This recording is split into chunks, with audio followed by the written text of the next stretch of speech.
The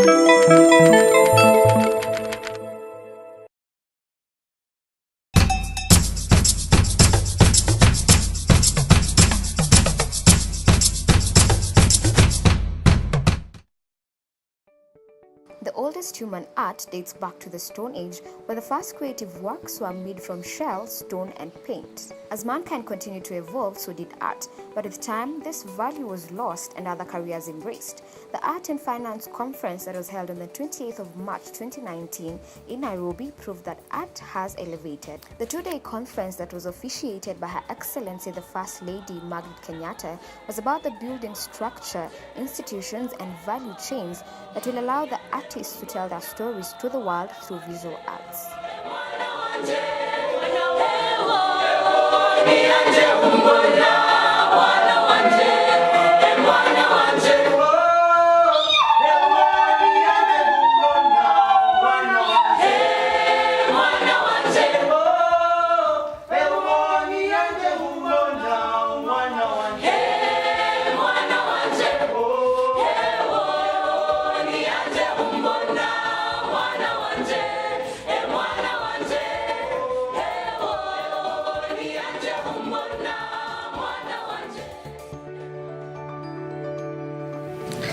Distinguished guests, ladies and gentlemen, it gives me great pleasure to join you in celebrating talent, creativity, commitment, and passion for the arts. Looking around this room, it's evident that art has the power to unite people in a shared journey of aesthetic appreciation and interpretation. We have come together to affirm its profound power, but also to challenge conventional thinking of the creative arts sector and to imagine the potential and economic impact of this industry, to see this sector as what it could be, no longer limited or confined to traditional views. Today, we are here to have conversations about art and sport as an investment and as a contributor to Kenya's economic development. We need to discuss how the creative sector can be a provider of jobs for our children and youth. We're here to affirm the potential of the creative sector as an important source of development. Art, in whatever form, expressive or creative, is a commodity that transcends borders. The viability of creative arts as an economic pursuit for our children has been something people in my generation and our parents' generation have been apprehensive about. I'm afraid that this apprehension has unfortunately filtered down to our children.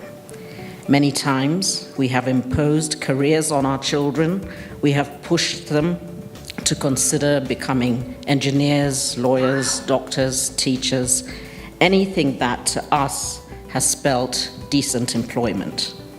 However, as a parent, I've now seen how our children can thrive in their creative endeavors. Our youth, commonly referred to as millennials, want to earn a living quite differently. They want to pursue their passion, and I urge us not to fight them. I applaud the organizers of this conference for their boldness in investing in an initiative that will change our thinking of creative arts in this country. Creative art is powerful and can have real and lasting meaning beyond the money it earns. With those remarks, I now declare this conference officially launched.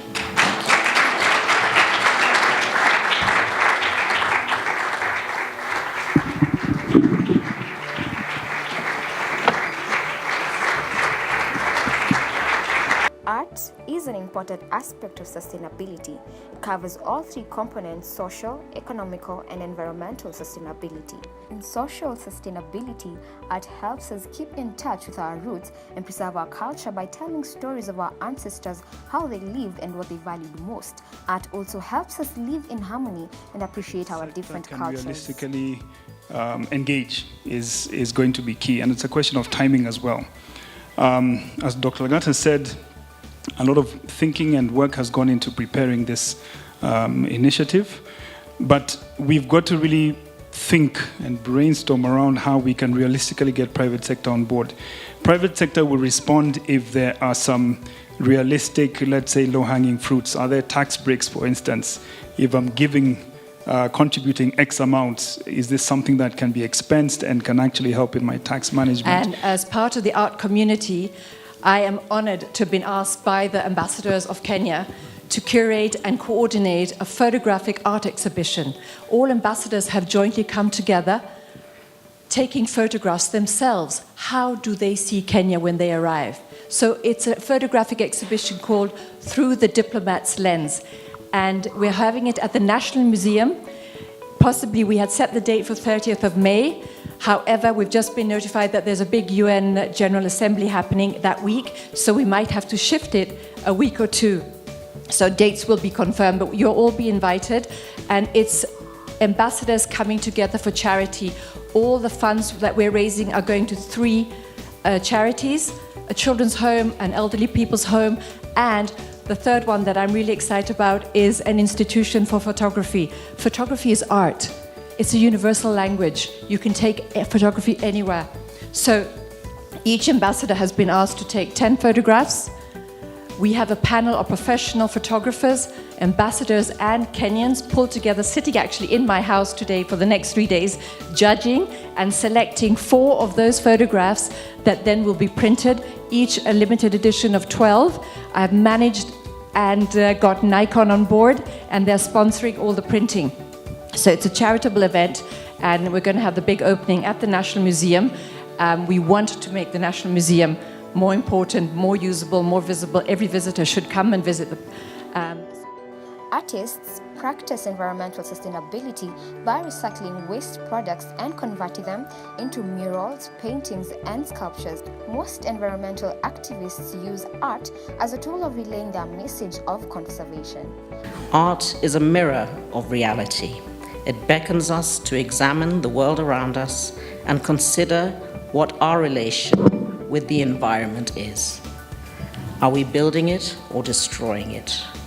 Are we part and parcel of its problems, or are we helping to create good solutions for progress?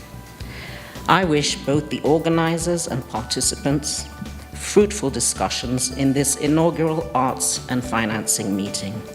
I truly hope that it will culminate in phenomenal careers that will contribute towards economic development.